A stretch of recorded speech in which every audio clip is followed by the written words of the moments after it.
हाँ तो बच्चों, स्वागत है आपका इलेक्ट्रोस्टैटिक सीरीज के एक और नए क्वेश्चन में। आज का क्वेश्चन नंबर 42 कैपेसिटर्स के सीरीज पैरेलल कॉम्बिनेशन का सवाल है। भैया देखो ध्यान से, कहता है 4 कैपेसिटर 12-12 माइक्रोफेराड के, हर एक कैपेसिटर 12 माइक्रोफेराड का है, 500 वोल्ट की सप्लाई से कनेक्टेड है, shown in the figure.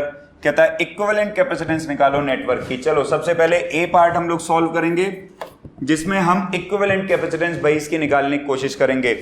Equivalent capacitance निकालने के लिए आपको ये समझना पड़ेगा कि कौन कौन सा सीरीज में कौन कौन सा पैरेलल में। एक तरीका सिखाता हूं। बैटरी मान लो यहां लगी है, बैटरी ने चार्ज भेजना शुरू किया यहां से। हालांकि कैपेसिटर वाले नेटवर्क में करंट हम लोग दिखाते नहीं है, कि समझने के लिए मैं तुम्हें बता रहा हूं सीरीज पैरेलल कैसे पहचानो। तो बैटरी यहां लगी थी, जैसे मान लो ऐसे लगी हुई है बैटरी, 500 वोल्ट की बैटरी है, तो ऐसे चार्ज चला, ठीक है। अब इस पॉइंट पे आके तुम देखो जंक्शन बन गया, तो कुछ चार्ज इधर जाएगा और कुछ चार्ज भाई इधर जाएगा। और जब कभी भी चार्ज डिवाइड हो जाए तो आप ये समझ लो वहां कॉम्बिनेशन पैरेलल का है। अच्छा, अब इसका मतलब ये तो पैरेलल हो गया, साथ के साथ यही वाला चार्ज देखो, इस कैपेसिटर में से यही इसमें से, यही इसमें से, यही इसमें से फ्लो करेगा। मतलब C1 C2 C3 तो भाई मेरे सीरीज में लगे हैं, और जो C4 है वो इनके पैरेलल में लगा है। तो पहले C1 C2 C3 का नेट कैपेसिटेंस निकाल लेते हैं। सीरीज का फॉर्मूला 1/12 जमा 1/12 जमा 1/12, तो 1/CS बराबर 3/12, यानी कि CS आ गया जी 4 माइक्रोफेराड। माइक्रोफेराड में दिया हुआ है तो आंसर भी माइक्रोफेराड में ही आएगा। इसका मतलब अब हम इसका अगर इक्विवेलेंट कैपेसिटेंस बनाएं या एक सर्किट डायग्राम ड्रॉ करें, तो यहां पे आ जाएगा जी 4 माइक्रोफेराड का एक कैपेसिटर, इसके पैरेलल में लग गया जी C4, और जी इसके साथ में ये बैटरी आपकी कनेक्ट हो गई 500 वोल्ट की। इसको मान लेते हैं C, ये तो C4 है ही जी हमारा 12 माइक्रोफेराड का। अब तुम देखो 4 और 12 पैरेलल में लगे हुए हैं, तो जो नेट कैपेसिटेंस आएगी पैरेलल में वो आ जाएगी 12 जमा 4 बराबर में जी 16 माइक्रोफेराड। तो ए पार्ट का आंसर तो ये आ गया कि नेट कैपेसिटेंस हमारी आ गई 16 माइक्रोफेराड। अब जरा बी पार्ट को देखते हैं, जो कि ये कह रहा है, ये बी पार्ट हो जाएगा। बी पार्ट ये कह रहा है कि भाई हर एक कैपेसिटर पे चार्ज कितना है। हर एक कैपेसिटर पे चार्ज के लिए पहले एक काम करते हैं, टोटल चार्ज निकाल लेते हैं सर्किट का, और टोटल चार्ज होगा Q बराबर CV। जो कैपेसिटेंस है जी हमारा वो 16 माइक्रोफेराड है, गुणा में 10 की पावर -6, और वोल्टेज है जी हमारी 500 वोल्ट की। तो ये हो गया जी 16 पंजे 80, 8000 गुणा 10 की पावर में -6 कूलम, और चार्ज आएगा जी 8 इंटू में 10 की पावर -3 कूलम। सो मतलब टोटल चार्ज है जी 8 गुणा में 10 की पावर -3 कूलम। देखो कैसे डिस्ट्रीब्यूशन हो रहा है, यहां तक टोटल चार्ज आया जी 8 इंटू में 10 की पावर -3 कूलम। अब इस पॉइंट पे जाके मान लो इधर तो चला गया Q4, और इधर मान लो चला गया Q डैश। ध्यान लगा के देखो, दोनों में चार्ज जो है वो डिवाइड हो जाएगा।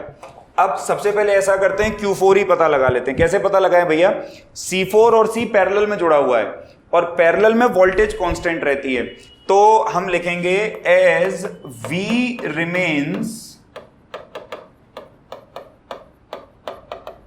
Constant in parallel. भाई पैरेलल कॉम्बिनेशन में वोल्टेज कांस्टेंट रहती है। अच्छा, V का फॉर्मूला होता क्या है, Q/C। तो ध्यान लगा के देखो, होना ये चाहिए कि V4 बराबर होना चाहिए V के। तो V4 की वैल्यू क्या बनेगी भाई, Q4 डिवाइड बाय C4 बराबर V की वैल्यू क्या बनेगी भाई, Q dash divide by C। अब आप ध्यान लगा के देखो, इसको हम लोग फर्दर सॉल्व करते हैं। तो Q4 की जो वैल्यू है वो तो हमें पता नहीं, C4 की वैल्यू है 12, Q डैश भी हमें नहीं पता, लेकिन C की वैल्यू है 4, तो 4 एकम 4 और 4 तिया 12। तो तुम ध्यान लगा के यहां से अगर निकालते हो तो Q डैश बराबर निकलता है Q4/3। ये आ गई जी हमारे पास में Q डैश की वैल्यू। ऊपर सॉल्व कर लेते हैं फर्दर। अच्छा, इस डायग्राम को अगर देखो, अगर मैं Q4 और Q डैश को जोड़ दूं तो आंसर Q के बराबर आना चाहिए। मतलब कि Q बराबर आना चाहिए Q डैश जमा में Q4, क्योंकि Q4 और Q डैश बना तो Q से ही है, तो दोनों को ऐड कर देते हैं। अच्छा, टोटल Q की वैल्यू कितनी है जी, 8 गुणा में 10 की पावर -3 कूलम। Q डैश की जगह हम रख सकते हैं जी Q4/3 प्लस में Q4, तो 3Q4 प्लस Q4 हो गया जी 4Q4, तो 8 इंटू में 10 की पावर -3 बराबर 4Q4/3 है ना, 4Q4/3 और 4Q4/3 हो गया तो 4 1 जा 4, 4 2 जा 8, तो Q4 जो आ गया जी हमारा वो आ गया 3 2 जा 6 इंटू में 10 की पावर -3 कूलम। तो Q4 तो निकल गया जी हमारा। अच्छा अब ध्यान लगा के देखो, Q4 अगर इतना आया 6 इंटू 10 की पावर -3 कूलम, तो Q डैश कितना निकलेगा भाई? टोटल था 8 में से 6 चला गया इधर, तो कितना बचा 2, तो 2 गुणा में 10 की पावर -3 कूलम निकला जी Q डैश, है ना।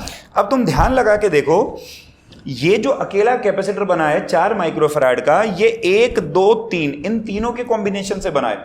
तीनों किस में लगे थे? सीरीज में। मतलब कि इस डायग्राम में देखो अगर, तो इस तरफ चार्ज कितना जा रहा है? इस तरफ चार्ज जा रहा है 2 गुणा 10 की पावर -3 कूलम, और इधर कितना जा रहा है? इधर जा रहा है जी 6 गुणा में 10 की पावर -3 कूलम।